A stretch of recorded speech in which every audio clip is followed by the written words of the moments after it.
La majorité des casques bleus que j'ai vus, notamment à Djouba, ce sont des Chinois. C'est intéressant de s'apercevoir à quel point les Chinois, qui étaient jusqu'à présent assez peu présents de façon militaire à l'extérieur, le sont notamment au Soudan, où ils ont des intérêts économiques colossaux.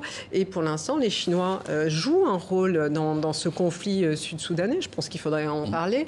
Et sur l'exploitation du pétrole qui se fait toujours, alors tant bien que mal par le Nord, parce que de toute façon, la production a été effectivement affectée par le conflit, mais enfin, elle continue. Il faut savoir que quand même, la production de pétrole, c'était 98% des revenus du Soudan du Sud. Avant la guerre. Cette production, elle se fait toujours vers le nord, puisqu'il n'y a pas de pipeline. Il était question qu'il y ait un pipeline qui descende vers le Kenya, mais évidemment, avec cette guerre, avant qu'on construise un pipeline qui aille quelque part, non. Donc, finalement, cette situation un peu figée, elle satisfait les intérêts d'un certain nombre de personnes et de puissances qui n'ont pas intérêt non plus à ce que les choses changent dramatiquement dans l'immédiat. Yann d'abord, Xavier. Non, juste sur le cas de la Chine, c'est intéressant. Pendant les années 90 et 2000, la Chine soutenait le régime de Khartoum contre ce qui était la guérilla du Sud. Pourquoi? Parce que ce que voulait la Chine, c'était surtout avoir le pétrole et que le pétrole ne bouge pas. À partir du moment où le référendum s'est approché sous la pression de l'administration Bush, tout d'un coup, les Chinois se sont dit mais où est-ce qu'il faut qu'on aille? Est-ce qu'on reste à Khartoum? Est-ce qu'on va à Djouba?